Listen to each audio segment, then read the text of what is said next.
ಇಸ್ರೋದ 101ನೇ ಉಡ್ಡಯನದ ಭೂ ಸರ್ವೇಕ್ಷಣೆ ಉದ್ದೇಶದ ಕೃತಕ ಉಪಗ್ರಹವು ಕಕ್ಷೆ ಸೇರುವಲ್ಲಿ ವಿಫಲವಾಗಿ ಉದುರಿ ಕಡಲಿಗೆ ಬಿತ್ತು. ರಾಕೆಟ್ ಮೂಲಕ ಉಪಗ್ರಹವನ್ನು ನಿಶ್ಚಿತ ಕಕ್ಷೆಗೆ ಏರಿಸುವಲ್ಲಿ 4 ಹಂತಗಳು ಇರುತ್ತವೆ. ಶ್ರೀಹರಿಕೋಟಾದಿಂದ ನಡೆದ ಈ ಉಡ್ಡಯನದ 2 ಹಂತಗಳು ಯಶಸ್ವಿಯಾದವು. ಆದರೆ 3ನೇ ಹಂತದಲ್ಲಿ PSLV ವಿಫಲವಾಯಿತು.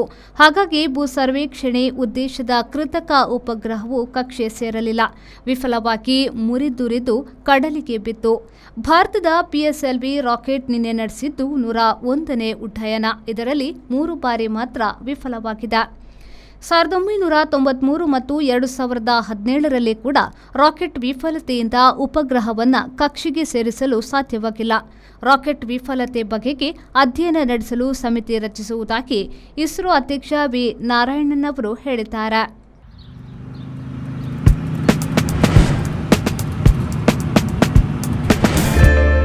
Park with ease at Ajanta Business Center with security access and convenience at your fingertips.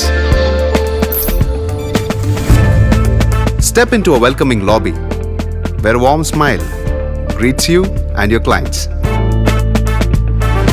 With top-tier amenities, Ajanta set the stage for our success, leading us to Ashoka Business Center as a next upgrade. Invest in workspaces managed by Vertex. Invest smart. Invest in Mangaluru.